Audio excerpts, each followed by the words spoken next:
Bonjour Dominique. Et bonjour à toi, ma belle. Quelle joie de te voir. Merci, plaisir partagé. Merci d'avoir accepté cette invitation. Je me réjouis de découvrir ton parcours et de le faire découvrir à toutes les personnes qui suivent les différentes interviews. L'objectif, c'est justement de leur donner envie de passer à l'action, de créer leur parcours, le parcours de leurs rêves.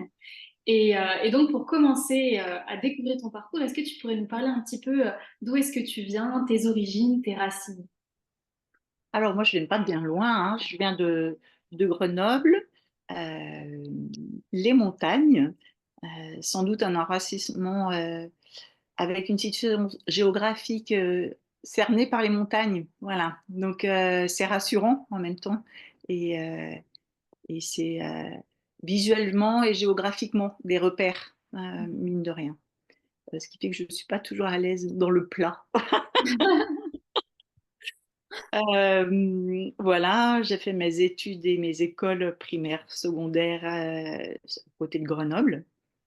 Vraiment, du souvenir que j'en ai, c'est vraiment à partir de la cinquième, quatrième, où on commence à se poser des questions, mais vers quoi on va? Avant, pas du tout. Donc, pour faire, ouais, pour faire simple, je pense les opportunités de questionnement sont de l'ordre plutôt de qu'est-ce que j'aime, de quoi je rêve, de quoi j'ai envie. C'est encore très flou tout ça, hein. Voilà, donc, et ben, en explorant la montagne, en regardant autour de soi, en ressentant la nature, en écoutant, c'est quoi, mais alors j'aime pas le mot passion, parce que j'ai jamais été trop passionnelle, mais voilà, quelque chose qui vient me parler. Mhm. Et Et donc, ça a commencé en cinquième. oui, c'est ça, avec des envies, je pense. Plus loin que je me souvienne, je dessinais beaucoup. Ah. Euh, Même en primaire. Ma copine à côté, elle faisait rien, regarde, me regardait dessiner. Et l'enseignant dit Dominique, et il affichait mes dessins au tableau. Donc il y a quelque chose qui était déjà là et qui se questionnait beaucoup sur mon environnement et sur le dessin. Et j'avais vraiment envie de faire des études de dessin, tu vois, Ah. sans perspective de plus, tu vois, où là on est dans juste des envies en fait, tu vois. Donc, déjà, Et, cette et des envie. rencontres déjà, tu vois, où je me dis, ah oui, j'avais un prof de dessin qui était attentif déjà à moi et qui disait, ne va pas aux beaux-arts tout de suite, ne pars pas tout de suite aux beaux-arts. Donc c'était chouette de voir qu'on a des adultes qui sont quand même accompagnants dans ces questionnements sixième, cinquième, quatrième, troisième, qui sentent bien notre nature qui tend vers quelque chose, même si nous, on n'a pas les mots. Et cette prof me disait, non, on va pas tout de suite aux beaux-arts, tu vas t'abîmer. Fais un parcours classique. Donc, voilà, pour faire simple dans mes élans Au départ. d'enfance déjà, tu Mhm. vois. Et donc, après, comment est-ce que tu as fait tes choix, justement, après, à partir du brevet ou un peu plus loin? Comment ça s'est passé pour Ah, je crois que c'était déjà avant, en troisième, où il faut faire des choix, tu vois. toi? Et là, je me dis, mais je ne vais pas faire une seconde, première, terminale, c'est interminable pour moi. Mhm. Ça n'a pas de sens, en fait. Voilà. Il n'y a pas Mhm. d'objectif, pas de sens. Et je discutais avec mes parents là-dessus en disant, mais moi, je ne veux pas faire une seconde traditionnelle. Je ne vois pas là où ça va me mener. J'ai besoin de concret. Et, euh, et qu'est-ce que tu veux faire? Alors, des livres d'enfants, tu vois. J'imagine mes parents avec ça. Qu'est-ce qu'on va en faire? Je veux faire des livres pour les enfants. Ok. Et ils ont trouvé une filière, pour le moins un peu chahutante pour moi, de l'imprimerie. Alors, quand je suis allée en seconde et que je me suis trouvée dans une filière technique, du coup, en seconde, première terminale, terminaison technique et professionnelle, derrière des machines à imprimer, je me dis, mais c'est quoi ce monde? C'est juste pas possible pour moi. Et j'ai tenu jusqu'en terminale parce qu'on était une classe qui se suivait, puis qu'il y avait une dynamique collective, sans quoi j'aurais sans doute vite décroché, tu vois. Mhm. Et très bien, parce que j'ai fait les beaux-arts après, et que tout ce processus technologique et technique a été un cadre important où derrière, j'ai pu être tranquille sur les métiers, l'impression, comment ça se faisait, voilà. Et là, déjà, avec cette envie de continuer à faire du dessin et un prof de dessin encore qui venait nous donner des cours, on était deux, trois, des cours le mercredi après-midi en plus parce moi j'étais pas nourrie à cet endroit, tu vois, c'était trop Mhm. technique. Donc là aussi, je les remercie d'avoir gracieusement donné des cours en disant, ben, je vois bien, c'est ça que tu viens faire et si t'as pas ça, tu vas pas tenir. Mhm. Et on a monté mon dossier pour les beaux-arts sur les 2 dernières années parce que j'avais ces heures de dessin qui me tenaient en fait. Et après, est-ce qu'on continue dans la filière technique ou est-ce que je fais les beaux-arts? Et là, j'ai dit non, mais là, les beaux-arts, cours tout de suite, là, j'en peux plus, sans savoir ce que j'allais en faire, tu vois. Et les concours, après, c'est des concours. Et j'ai été reçue à Valence et mes parents avaient déménagé dans la Drôme, donc ça tombait bien. Euh, Et t'as et là, été première année de beaux-arts, et je me dis, mais en fait, moi, ce qui m'intéresse, c'est la sculpture. Et il fallait faire 2 ans de tronc commun pour accéder aux cours de sculpture. Et je me dis, je m'ennuie, mais je m'ennuie terriblement, c'est pas possible, je peux pas encore faire 2 ans. Et il y avait une école d'art graphique interne aux Beaux-Arts, mais c'est un nouveau concours pour accéder à cette école. Et je l'ai passé au bout d'1 an, alors qu'il fallait faire 2 ans de tronc commun. Et moi, je me suis dit, non, mais là, faut que je démarre dans la vie professionnelle. Je ne peux pas faire un parcours 5 ans de beaux-arts pour être prof de beaux-arts. Ce n'était pas ma filière. J'avais ce background de technique, donc et j'ai passé le concours avec une année d'avance. Je ne suis même pas allée chercher les résultats. Je me suis dit, bah non, je n'ai pas été reçue. Eh ben si, avec une année d'avance.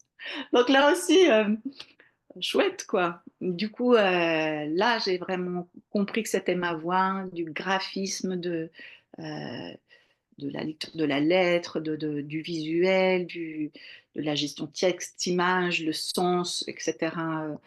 Non écrit, mais communiqué. Enfin voilà. Donc, c'est 3 ans d'école derrière, du bonheur. Puis après, derrière, il faut bosser, quoi, un peu, hein. tu t'es régalée au niveau de ces études-là. Ouais, vraiment, ça a été nourrissant. Ouais, vraiment. Et puis voilà, à fond, comme plein d'étudiants, on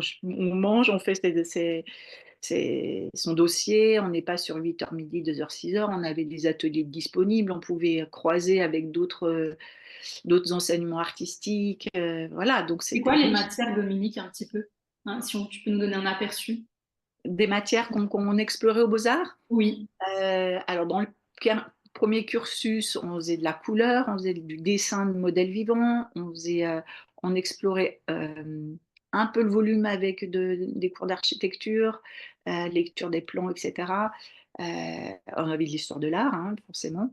Voilà. Mais pas de sculpture comme j'avais envie de voir avec Rodin, par exemple, tu vois. C'est ces Mhm. maîtres-là qui gèrent le volume. Et on avait un prof qui était fan de Rodin et il fallait avoir plus de maturité dans le parcours artistique pour accéder à ses cours. Et je le mesure maintenant, mais sur le moment, j'étais frustrée quand même. Ah oui, bah, j'imagine, oui.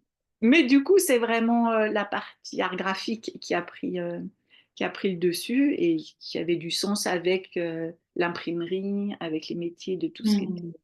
de l'ordre du livre, du papier, etc. Et du Et coup, qu'est-ce c'était que très tu as bien. fait à l'issue de ce diplôme? Alors, le parcours un peu, je dirais un peu comme les graphistes dans les agences, Mhm. petites agences grenobloises, voilà. Et là, je me suis dit, mais c'est juste pas mon univers. Voilà, faire du fric, vendre n'importe quoi, à n'importe quel prix, euh, faire des prestations qui sont payées monstre cher alors que ça les vaut pas. Moi, ça me mettait en torsion avec ça. Parce que c'était quoi Donc, concrètement l'émission? Tu faisais des affiches, tu faisais... oui, voilà, ça peut être des affiches, des images de marque, des logos, Dans certaines agences, on a fait un peu de textile, donc tout ce qui était broderie, t-shirt, flocage, etc. On a travaillé sur l'image des objets diffusés. Mm. Euh, voilà, on a fait un parcours d'affichage classique pour des magasins, des événements. Voilà, ça balaye assez large en fait. Mais faut remettre ça dans le contexte des années 80 avec des grands noms comme Séguéla, où voilà, on passait des nuits à regarder les pubs des autres pays. Voilà, donc on était dans l'exploration de la pub avec plein de codes différents. C'était très riche, en fait, tu vois. Euh, on avait, on aimait bien tout ce qui venait de l'Angleterre parce qu'ils sont très créatifs. Et on avait la nuit de la pub et on se retrouvait, on passait la nuit à regarder des pubs. C'est complètement dingue, mais voilà, on avait soif de ça, vraiment. Mais avec un goût de comment c'était géré dans les agences de communication qui, moi, n'était pas du tout ma sensibilité. Et je suis allée dans l'institutionnel parce qu'il y a une ouverture qui s'est créée où au département de l'Isère, ils ont ouvert une direction de la communication. Ils ont recruté un directeur qui m'a recruté et on a mis en place une cellule avec un photographe qui était dans un magazine. Euh, on a récupéré Isère Magazine qui était le mensuel et on a travaillé comme une agence de com mais avec une sensibilité plus institutionnelle. Et là, moi, je me suis sentie en paix parce que c'était redonné de la visibilité du service public. Voilà, on utilise quand même l'argent public pour être Mhm. payé. Et moi, ça me semblait normal que ça soit de l'ordre du retour de service. Donc, on était dans l'information. Voilà. Et ça, c'était beaucoup plus juste pour moi par rapport, ouais, par rapport à l'argent, tu vois. Oui. Donc en termes de contenu, là, c'était plus des prospectus, j'imagine. Ah là, c'était chouette, parce que le département, on n'imagine pas, mais ça semble prout et un peu poussiéreux, mais en fait, c'est du service. Ça peut aller du service des routes, au service de l'environnement, de la santé publique, de l'éducation. Voilà, on a un panel très large et de la culture. Donc, ouverture d'un musée, donc c'est sur la Révolution, tu vois, donc ça ouvre des champs d'expression complètement différents. Ben voilà, des expositions pour tout ce qui est lié à la nature, comment le département se positionne, aide les agriculteurs, fait de l'environnement, la sauvegarde des espèces, enfin, tu vois, donc ça peut être très varié. Donc Et l'objectif, c'était d'informer la population, voilà, donc l'utilisation du visuel, d'une charte graphique, de c'est logos. ça. Donc là, j'avais carte blanche et un directeur qui me faisait vraiment confiance à cet endroit. Donc, on avait au sein de l'équipe un photographe qu'on pouvait missionner pour des choses très précises, tu vois, ou avoir Mhm. disponibilité tous en stock de 15-20 ans d'expérience photographique dans tout ce qui a été lié au département. Donc, c'est riche quand même, tu vois, c'est varié. Et donc, je ne me suis pas trop ennuyée pendant toutes ces années, euh, ponctuée par une grossesse, deux grossesses, trois grossesses. Puis au bout d'un temps, ça commence à ronronner, tu vois. Et puis là, je me dis, non, ça va pas. J'ai envie d'explorer de nouvelles choses et j'ai fait une formation de chef de projet multimédia. Donc là aussi, hein, je vais prendre encore quelques rides. Tant pis. On faisait des CD-ROM. Il y en a encore parfois Il pour y en a cette. encore. Ça existe encore. Et ça, c'était des projets, mais à 1 million, 2 millions d'euros. Donc, t'imagines là. Euh, voilà, donc on a exploré ça pendant une année sur une formation en alternance, mais sur Grenoble, et je me suis régalée. Je me suis retrouvée étudiante avec un laboratoire à explorer, tu vois, la vidéo, la prise de son, la 3D, enfin, tous des trucs que tu gères pas d'habitude et qu'on explore à deux, à trois, en équipe, en gestion de projet. Euh, Ça, c'était vraiment une année incroyable. Et après, forcément, Internet est arrivé et le département s'est dit, mais ouais, il faut utiliser ce média-là. Et donc là, création de site Internet, travailler en collaboration avec les musées pour essayer de les canaliser un petit peu sur leur lecture de leurs fonds documentaire, comment on rentre dans le musée, qu'est-ce qu'on a à montrer. C'est pas des sites vitrines, c'était pas encore à l'époque des sites vitrines, mais plus d'informations. Donc voilà, les années début d'Internet, tu vois. L'accompagnement vers une transition numérique, hein, je veux dire, c'est Voilà, voilà. Donc là, on explore en direct hein, le foisonnement et les possibilités que ça offre. Mhm. Ça, c'était très chouette. Donc, tu as fait ça pendant combien d'années? Alors, j'ai fait ça pendant 2, 3 ans, pas plus, parce que c'est à l'époque où il y a eu pas mal de changements au sein du département en termes de la direction, etc. Et ils ont dû placer quelqu'un d'autre à mon poste, comme ça se pratique. Et du coup, je pense que j'étais déjà un peu en mouvement pour aussi changer. Et j'avais un projet de monter un petit journal gratuit qui s'appelait Les Galopins pour répertorier toutes les activités sur Grenoble gratuites et par mois, tu vois. Et à ce moment-là, ils me disent, bah, en fait, on va pas te garder parce qu'on a quelqu'un d'autre à mettre au niveau politique, on va dire. Mais moi, ça a été un tremplin pour moi de me dire, bon, allez, c'est le moment où j'avais envie, quarantaine, tu vois, de se dire, j'ai envie de créer mon projet. Donc, insécurité quand même économique, hein. Et Ouais. bah, il a bien fallu trouver des ressources parce que j'étais assez avancée quand même dans ce projet où j'avais des journalistes, des rédacteurs, un pré-contrat avec un imprimeur, tu vois, donc j'ai dû dire stop parce qu'économiquement, j'avais pas les reins assez solides. Mais j'ai rencontré plein de monde et notamment une directrice éditoriale qui bossait en indépendante pour les éditions Milan Jeunesse. Et elle m'a dit, bah, écoute, si tu veux, on collabore. Et moi, j'ai des lignes éditoriales produire. Et plutôt que de prendre une illustratrice ou quelqu'un d'autre, la maison mère était à Toulouse. Elle me dit, moi, je veux bien monter une petite équipe à deux, là, et on commence les projets. Et donc, j'ai bossé pendant 2 ans ou 3 ans sur des collections pour les éditions Milan Jeunesse, avec un petit sourire de l'univers, parce que quand même, mes études, c'était pour faire des livres d'enfants. Tu En vois. plus, waouh, Et c'est rigolo, quoi. Ça arrive 20 ans après incroyable. tout mon parcours et je me dis, mais c'était trop chaud, quoi.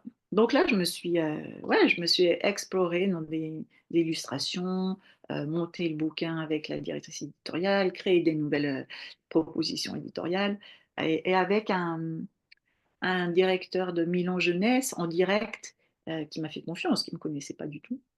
Et Et vous on avez pu, du coup, à ce moment-là, travailler sur le petit bouquin que tu avais en tête, avec tous Et les ben, j'ai dû ingrédients. abandonner parce que Ah, financièrement, d'accord. j'avais pas les reins pour porter financièrement. D'accord, ok. Je pensais Euh, que tu l'avais, du coup, fait ah avec ben, elle.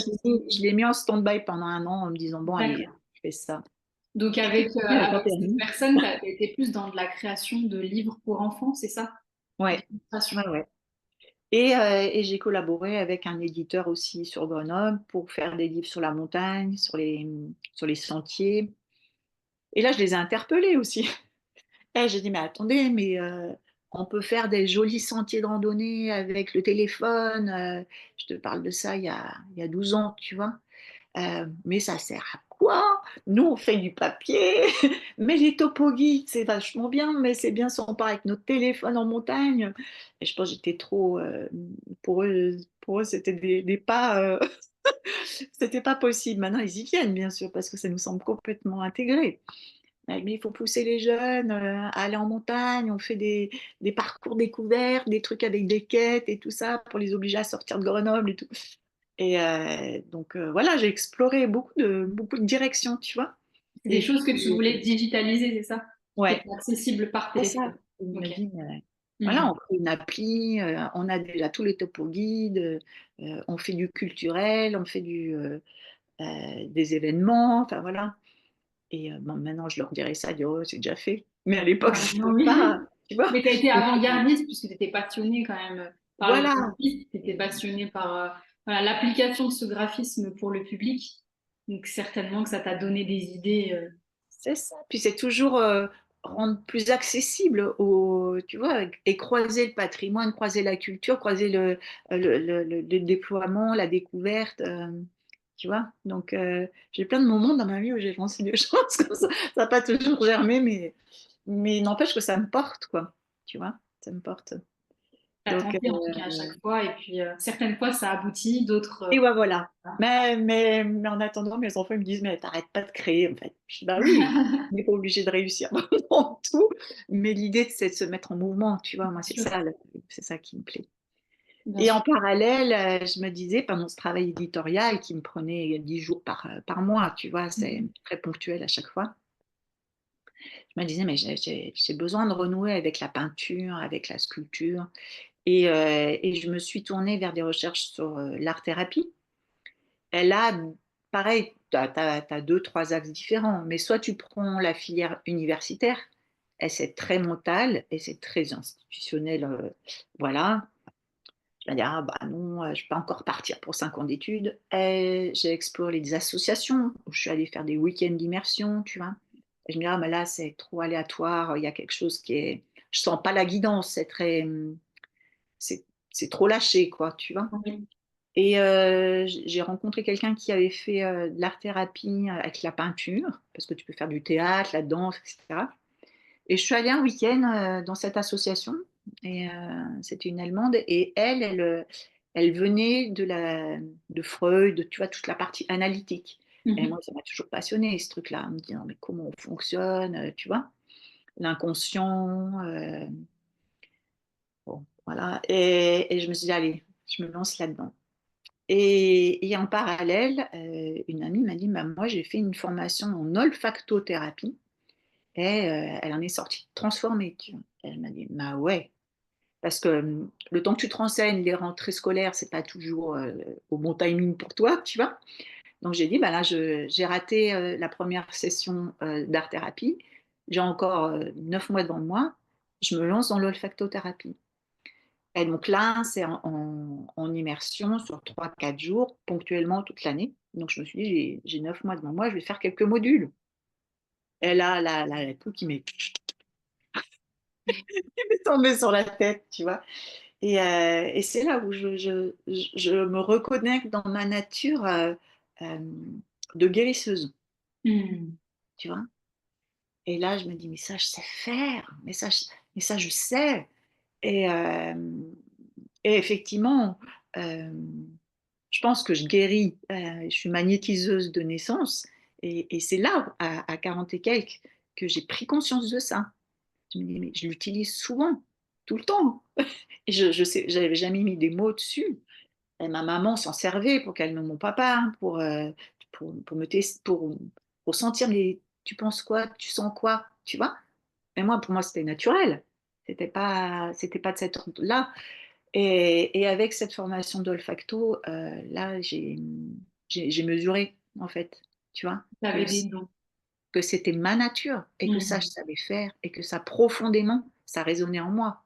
Est-ce que tu peux nous rappeler un petit peu ce que c'est que l'olfactothérapie pour les personnes qui... Alors l'olfactothérapie, c'est une pratique qui a été initiée, et découverte, enfin mis en œuvre par, Gilles Fournil, qui fait sa formation depuis bientôt 30 ans, qu'accompagne.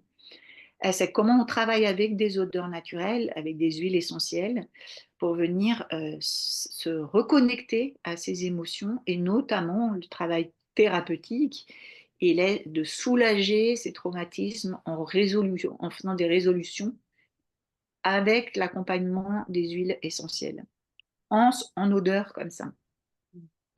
Donc on est vraiment dans le subtil, on est vraiment dans la partie la plus intime de la personne, parce qu'on touche, ces traumatismes et ces douleurs et ces moments de vie, douloureux.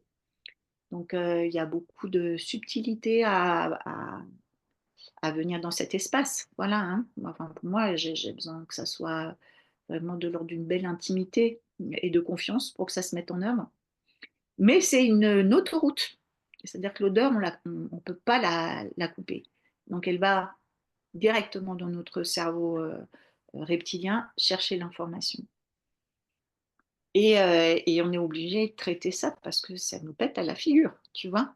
Donc tout l'art de cet accompagnement, c'est de cheminer en même temps que la personne dans cet espace non confortable, puisqu'on réveille la partie la plus douloureuse, enfin des espaces douloureux, pour venir trouver la résolution, le pardon intérieur, Et c'est juste magnifique. On sent une odeur qui ne nous va pas, c'est celle-là qu'on va travailler. Et on va revenir à une odeur qui nous va bien. Une fois qu'on a fait tout le travail de processus d'accompagnement, on vient vérifier avec l'odeur qui nous allait pas du tout, mais pas du tout. Mais elle est belle cette odeur, elle me va bien. Ah, bah ça veut dire que toute la charge émotionnelle liée à cette odeur qui nous dérangeait, elle est finie. Donc l'émotionnel a été calmé et on n'en parle plus. Ça n'existe plus. Donc j'ai fait ce processus-là et après je suis allée dans l'analytique avec la partie artistique et j'ai beaucoup dérangé ma prof. Parce que justement, après ce parcours-là très intuitif, réveil de ses sens, réveil des champs subtils, et ben retourner au mental, ça n'a pas été tout simple, mais elle a été adorable. Elle m'a laissé mener des expériences en groupe et elle a convenu que ces expériences avec les odeurs, c'était hyper puissant et que ce travail énergétique, puisqu'on travaille, on va aussi dans le subtil, eh ben, il était plus facile d'accès que par les médias de la peinture, de la sculpture, où on est obligé d'explorer, de valider, de revenir, de réessayer, de revérifier. C'est beaucoup plus aléatoire, beaucoup plus sujet à l'interprétation, comme tout l'inconscient d'ailleurs. Hein. Mhm. Voilà, ça m'a permis d'aller nourrir mon mental de tout ce exploré par Freud et tout ça, voilà, toutes ces références, William Klein, enfin, voilà, sur le corps, et qu'on essayait d'impliquer dans l'art-thérapie, la mise en mouvement. On n'était pas que figé, tu vois. Et je me dis, ah, c'est tellement chouette d'impliquer le corps. Et, euh, et voilà, et je voyais bien qu'après nos journées de formation, on était impliqués dedans. Ça faisait du bien de se coucouner, tu vois, Mhm. et d'être massé. Et Mhm. là, je me dis, ah ouais, il y a quand même aussi un rapport au toucher pour revenir à un confort émotionnel et sensoriel, tu vois. Donc tout ça, ça tricote en même temps, tu vois. Mhm. Donc il y a l'olfacto, il y a l'art-thérapie, il y a le travail, le toucher, il est essentiel. Quand moi je perçois que la personne elle est poreuse, revenir faire du lissage physique avec un massage, ça a du sens, tu vois. Donc ça m'a beaucoup, je faisais beaucoup d'allers-retours. Voilà, donc ça a cheminé. Parler aussi d'une casquette de magnétiseuse. Voilà, donc le travail du toucher, il s'est révélé là aussi, tu vois. Comment Mhm. moi, avec ma qualité de toucher naturelle, hein, eh ben, je pouvais voir combien c'était efficient. Et là, je me dis, waouh, il faut aussi que j'explore cette partie-là du massage. Mhm. Et là, j'ai été formée par ouais, c'est ça, un kiné de métier, mais qui déjà se tournait vers l'énergétique, tu vois, et qui était en lien avec du spirituel aussi. Il explorait beaucoup la démarche d'Hildegarde, donc ça me mettait en lien avec le spirituel. J'ai rencontré aussi un prêtre celtique qui travaillait, qui faisait ses propres huiles d'onction, qu'il a déployé une huile d'onction, elle a énormément de mélange d'huiles essentielles sur une base d'huile qui travaille, l'huile naturelle. Et il les a déployés en série, donc j'ai fait une formation pour comprendre comment ils s'en servaient. Et l'onction, forcément, c'est aussi une bénédiction christique. Donc c'était juste magnifique de mettre en lien, juste par un toucher, une huile sur le bout du doigt, toucher le corps de l'autre sans rien en faire, et pff, juste les mémoires. Donc tu vois, ça fait plein de ponts en fait. C'est Mhm. la vie qui t'amène ces connexions, tu vois. Mhm. Et en même temps, le travail chamanique. Donc, de rencontre en rencontre, on s'aperçoit que tout ça, ça fait qu'un, en fait. C'est juste des couleurs, c'est juste des appartenances à des familles. Mais pour moi, la partie celtique, elle est aussi chamanique, tu vois. Donc, et ben oui, j'ai exploré avec des chamans, avec des pratiques différentes, des approches différentes et qui font encore sens pour moi. Et mes soins, ils sont pétris de tout ça, tu vois. Donc, c'est comme si j'avais été le petit chaperon rouge à ramasser, à faire la cueillette avant d'aller chez ma mamie. Tu vois. Voilà, non, mais c'est juste. C'est juste ouais, une cueillette toute la vie. Mm. Et ça fait pas toujours sens sur l'instant. Oui, On a l'impression de s'éparpiller, mais en fait, tout ça, ça a du sens dans le temps. longtemps. Mm. Et je me disais, mais vraiment comme les petits poussés, tu vois, comme le petit chaperon rouge, il ramasse, il ramasse, il ramasse, et puis il va pouvoir accueillir le loup parce que maintenant il est prêt, quoi, tu vois. Il y a quelque chose comme ça. Et bah oui, on passe par des expériences personnelles dans ces stages de développement personnel, par des choses difficiles, mais c'est ce que j'ai traversé que je peux offrir aujourd'hui comme outil pour les autres. Donc ça Qu'est-ce peut qui t'a dépendre. donné envie, justement, à un moment, de se dire, bah, je vais l'offrir, je vais accompagner Oui. l'autre. Alors j'ai toujours fait des expériences chez les copines, hein. Elles se disent, ah, vas-y, essaye. Donc oui, parce que je pense singulièrement que l'on est ce que l'on est comme thérapeute euh, grâce à nos patients. Sans le patient, sans l'expérience avec l'autre, on n'est rien. Je crois que c'est. Mm. Wow. Ouais, ouais, je pense que c'est Jung qui disait ça. Je suis ce que je suis parce que vous êtes là, parce que je peux explorer avec vous. Donc j'ai toujours mis en expérience et découvrir avec l'autre comment ça se passe. Et je m'aperçois qu'il n'y a pas deux séances pareilles, même avec la même personne. Ça prend des chemins complètement différents. Mais voilà, c'est chouette. Et puis une fois qu'on est ouvert à ça, bah, tu rencontres des gens. Là, c'était pour ma fille parce qu'elle avait un travail orthodontiste à faire. Et je rencontre un orthodontiste pour elle. Et puis il me dit, mais qu'est-ce que vous faites? Vous, ah, je travaille un peu en énergétique. Et puis il se retourne et il dit, non, non, mais il faut qu'on se voit. Moi, je fais une formation pour des amis. Si vous voulez, je vous invite. Une information sur quoi? Eh bien, sur la mémoire des dents. Et on a, tu vois, et en fait, il nous a transmis ces outils. Il me dit, moi, les copains, ils me demandent toujours ce que je fais. Donc, je fais une réunion avec les copains, on bosse le week-end et je vous explique, vous venez. Et là, je me dis, mais je rencontre plein de gens, et je me dis, mais je sais faire, en fait, tu vois. Et voilà, et on fait des échanges entre nous, et c'est simple, c'est une évidence, tu vois. Mm. Donc, Laisse porter, en fait, par ces portes qui s'ouvrent, ces mains qui ouais, se... c'est ça. Mais sur le coup, tu dis, pff, j'en ferai jamais rien pour moi, pour l'orthodontiste, tu vois ce que je veux dire. Et en fait, si, parce que tu travailles sur les mémoires, donc après tu valides ça quand tu fais des expériences sur les copains, les machins, tout ça. Et tu dis, ah ouais, ouais, ça a du sens, quoi, tu vois. Et Donc, le fil rouge, le bien-être, est-ce qu'on peut dire ça? ouais, c'est ça. Tout est une opportunité d'aller explorer ces zones d'inconfort. Et quel que soit le média, l'important, c'est ça.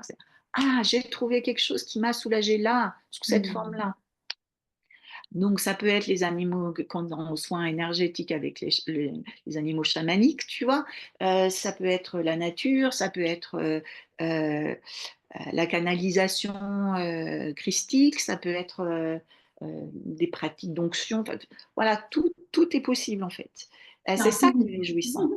C'est comment ça vient te pétrir pour que Mm. tu puisses après, toi, redonner Ah, sous wow. des formes où tu ne sais pas en fait. Mm. Mais c'est tellement juste à chaque fois. Donc, on est des chercheurs, des expérimentateurs, moi, je trouve. Donc, oui, on se met en danger, on se met en insécurité, on se met à nu dans plein de situations parce qu'on sait que derrière, ça révèle des choses. Et ce passage-là, c'est ça qu'on offre, Mm. tu vois. Wow. C'est pas tant nos outils, c'est le passage qu'on a fait, nous. Alors, on peut guider à cet endroit. Et Mm. c'est pour ça que moi, je me sens pas en concurrence avec les autres thérapeutes. Ils sont magnifiques de ce qu'ils sont, mais on ne sera jamais pareil, tu vois. Et si les gens ils viennent me voir moi, c'est qu'ils ont senti qu'il y avait quelque chose chez moi qui pouvait les accompagner une fois, deux fois, 10 fois, on s'en fout, tu vois. Et si bien après, c'est quelqu'un d'autre. Mais oui, c'est tellement juste, tu vois. Donc c'est toujours un champ à explorer. Quand je fais une séance en olfactothérapie énergétique, c'est de l'ordre du champ quantique. Maintenant, on peut dire ça. Mais à l'époque, je ne savais pas. On est hors du temps, on travaille sur les mémoires, ici, ailleurs, d'autres expériences de vie. C'est nous, c'est du transgénérationnel, c'est possiblement le futur. On s'en fout, on s'en fout. Si la résolution, elle est là, peu importe le chemin, tu vois. Et là, tu te dis, waouh, des fois, tu es témoin chez l'autre de ce qui se met en résolution. Et je pleure en même temps que la personne parce que je me dis, waouh, je suis touchée de voir par où ça passe. Ça ne peut Mm. pas être mon mental, tu vois. C'est Wow. la communion des deux qui fait que ça œuvre comme ça. Et, et c'est gratitude à chaque fois, tu vois, pour la confiance accordée, pour les guides et l'énergie qu'elle a pour nous accompagner et pour la rencontre possible dans ces espaces-là. Donc, tu vois, le cheminement, voilà, ça tricote Incroyable. tout le temps. C'est inspirant. C'est inspirant. Et du coup, donc, tu nous as parlé de toutes ces activités, ces découvertes. Donc, tu es massothérapeute, magnétiseuse, Oui. olfactothérapeute, art-thérapeute, accompagnatrice en fin de vie. Et Ah oui. dernièrement, tu ajoutes encore une nouvelle casquette, thérapeute de l'habitat. Ah oui, alors ça, c'est pareil, mais c'est à rigoler, hein. Euh, je dialogue avec l'intériorité des gens, Mhm. comme je dialogue aussi facilement avec des êtres qui sont plus présents dans la matière, mais dont leur énergie est encore en capacité d'être captée. Donc des êtres de lumière, comme nos aïeux, enfin bon, peu importe, c'est des fréquences sur lesquelles moi je peux me brancher et dialoguer. Et ben c'est pareil avec la matière. Donc les maisons, alors là, alors on m'appelle et puis on me dit ah ben là on a acheté une maison, c'est compliqué pour nous, on n'a que des déboires, est-ce que tu peux venir travailler, c'est quoi? Je dis mais à cette maison il se passe ça, il se passe ça. On fait un feu de purification, on travaille ensemble, le lendemain on pose des actes, hop, il y a quelque chose d'autre qui vient. Et les résolutions se font à l'intérieur pour les personnes. Et la maison, elle ouvre des espaces possibles qui n'étaient pas avant. Et je me dis, mais waouh, c'est comme en constellation, tu vois, c'est pareil. Et là, je me dis, mais faut que j'en fasse quelque chose, quoi. Une fois, deux fois, c'est dans la répétition que tu dis, mais ah ouais, peut-être ça peut faire du lien, tu vois. Et puis, toujours en train d'essayer d'être nourri de l'intérieur, parce que si tu masses pendant 8 heures d'affilée, tu n'es plus très nourri, si tu veux, tu vois. Tu as beaucoup donné, mais je me dis, je ne peux pas faire que ça, c'est pas possible. Alors, je retourne à des études de décorateur d'intérieur. Et là, je me dis, ah, allez, je vais me faire plaisir, tu vois. J'en ferai peut-être rien, mais... Et ça reboucle avec mes études de beaux-arts, tu vois, où là, j'ai besoin d'être créative de nouveau. Mhm. Donc, bah, ça nourrit mon intellectuel, forcément. Et après, je fais le pont avec ces maisons.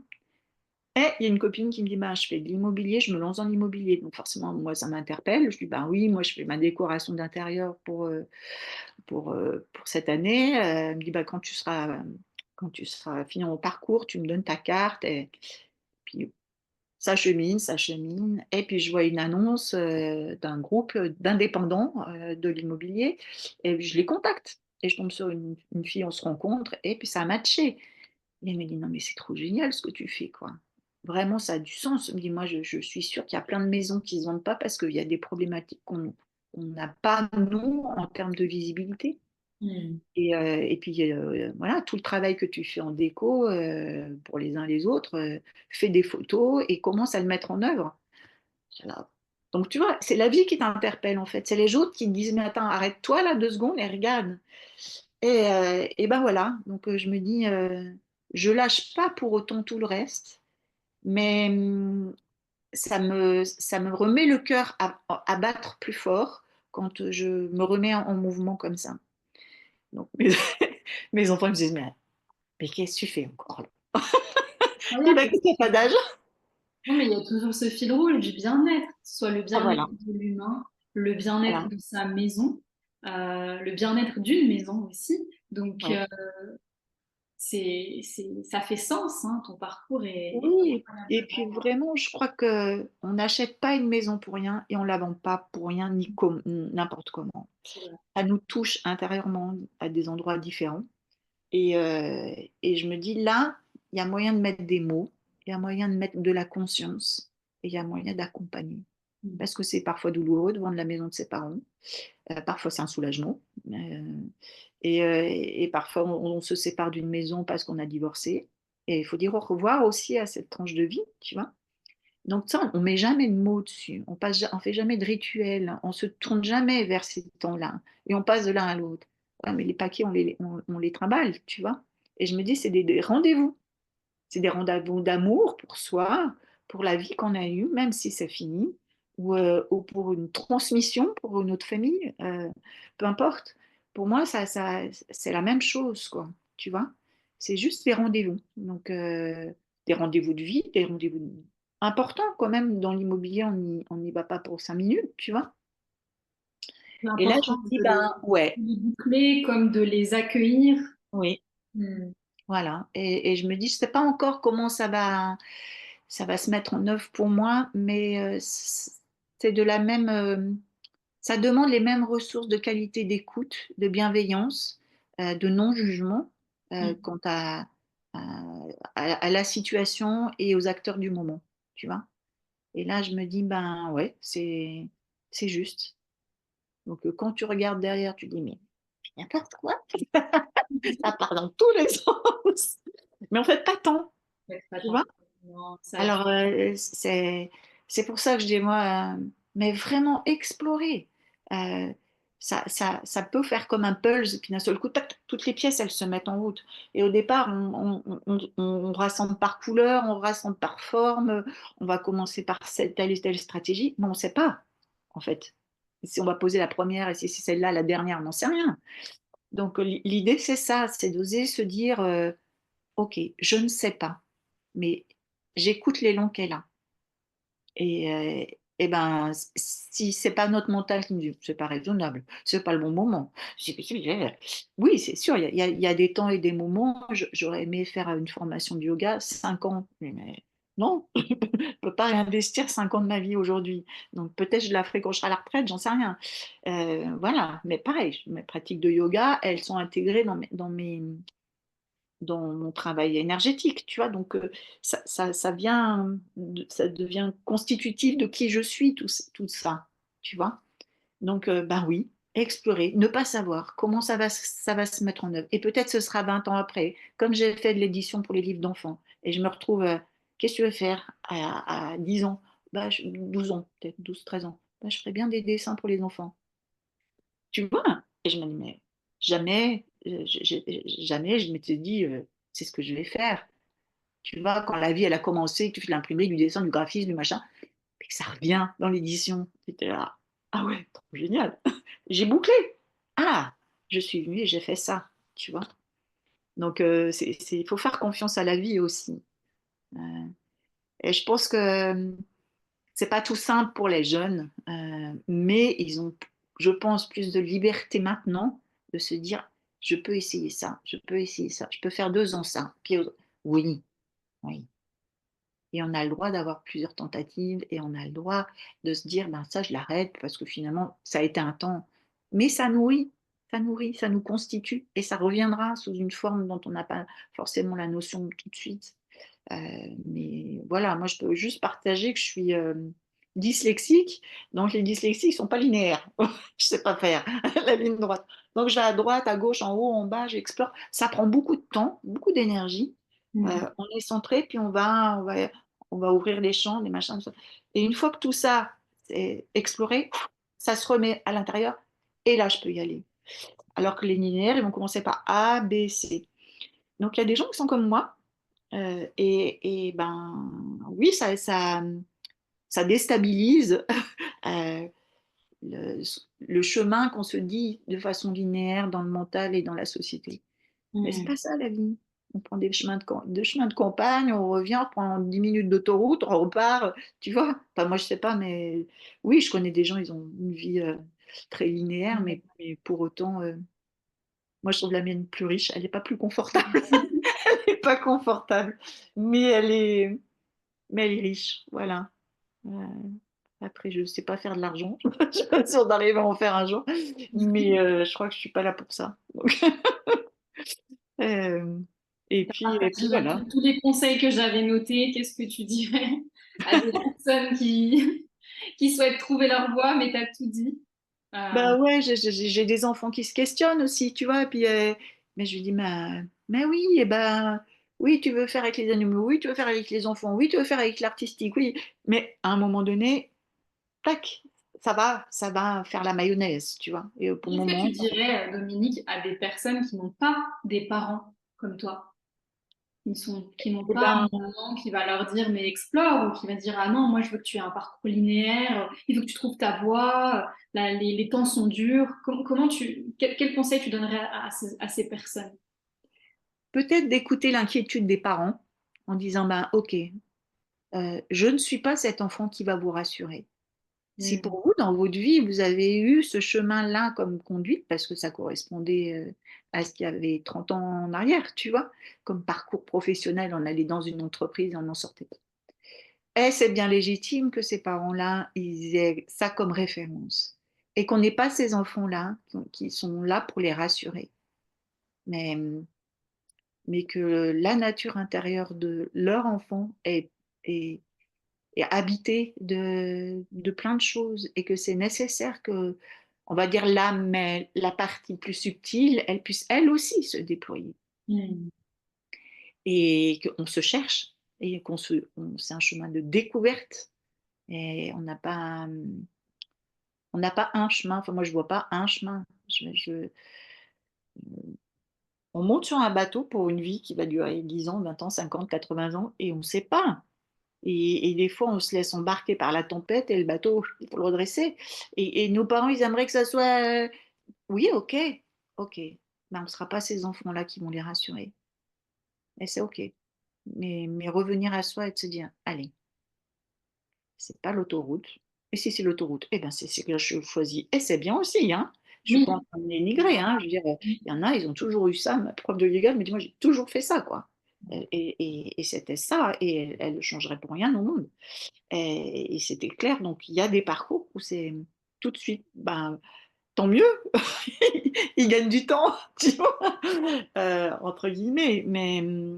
Mais ceux qui sont comme moi, en quête d'aspiration, d'inspiration et de curiosité et d'envie de découverte et de remise en question permanente, parce que c'est ça qui nous fait bouger, c'est les remises en question.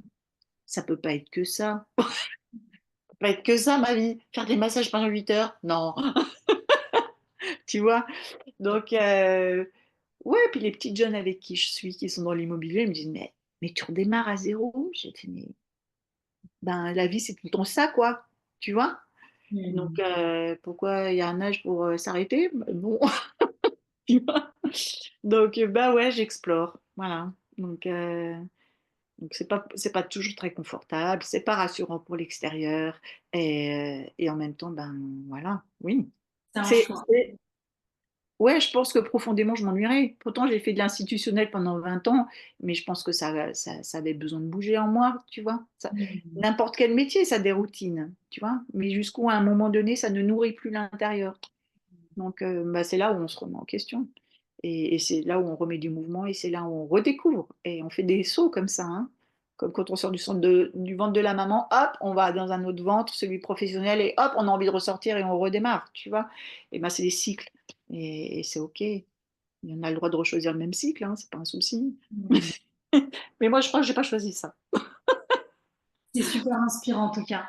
Eh ben, Merci écoute, beaucoup. voilà, Merci. j'espère avoir ouvert des sensibilités, des justificatifs de sensibilité qui s'autorisent à, à y aller, quoi. Non, mais j'en Et suis certaine, hein. Là, tu es l'exemple vraiment, parfait. c'est aussi ça, l'humanité en devenir, elle peut pas se figer. Mm. Voilà, hein, l'évolution, elle passe par là. Donc, il faut bien de la mise en mouvement. Parfois, elle passe par une séparation. Des fois, elle passe par un manque de travail. J'en sais rien. Mais c'est ces mises en mouvement-là qui font qu'on se renouvelle, qu'on crée, qu'on s'enrichit. Et même avec des expériences, on va dire, plus douloureuses. Mais parce qu'on va vouloir rectifier, parce qu'on va vouloir trouver l'autre solution. Et c'est ça qui nous met en mouvement. Et c'est ça, je pense, que les jeunes, ils ont un grand oui à dire à cette vie qui est à créer. Et, Et voilà, si on leur permet de semer des graines de champ des possibles, c'est bien maintenant, tu vois. J'ai vraiment Mm. envie de te dire que vraiment maintenant. Et tout est possible. Donc voilà, il n'y a pas d'âge. Et il y a du courage, il y a des moments où c'est plus, ouais, où c'est plus difficile. Et puis et l'énergie du printemps accompagne bien vers ces nouvelles tentatives. Donc voilà, si Ah, cette vidéo elle peut servir à j'en suis l'énergie certaine, profondément de certaine. Elle va printemps, beaucoup ben, inspirer à n'importe quel âge. ouais, ouais, vraiment, je crois que je pense que c'est vraiment une nature intérieure, tu vois. Et je pense que je serais comme ça. Je fais, bon, qu'est-ce que tu veux? Tant mieux. Une mamie, euh, une mamie en train de bouger, d'explorer. Bien. C'est génial. Je Après. me réjouis de ces temps-là, tu vois. Et oui, tu vois, c'est perpétuel de me dire, ah ben, je peux me faire ma formation de prof de yoga dans 5 ans pendant que je serai à la retraite. Tu vois, je ne peux pas imaginer ne rien faire. Donc, On était déjà, oui, dans une perspective de mouvement. ouais, tu vois, parce que ben ouais, je pense que j'ai toujours des trucs à apprendre, tu vois. Bien sûr. Euh, c'est- Merci Merci la vie pour ça. Dominique. Merci beaucoup. Bon, Merci j'ai pour cet beaucoup échange. parlé, hein. Ça a été. C'était génial. Je suis certaine que voilà, les personnes vont adorer t'écouter comme j'ai adoré t'écouter. J'ai même pas eu besoin de répondre, poser des questions. T'as déjà, t'as tout mentionné et Ah c'est bon, bah super alors voilà. inspirant. Merci infiniment. Bon, ben écoute, voilà, quel beau moment de partage. Merci pour ce temps de sincérité et puis de petites fenêtres ouvertes. Hein? Voilà. C'est toi qui permets ça, d'ouvrir des petites fenêtres et de bénédiction de tout cela qui soit.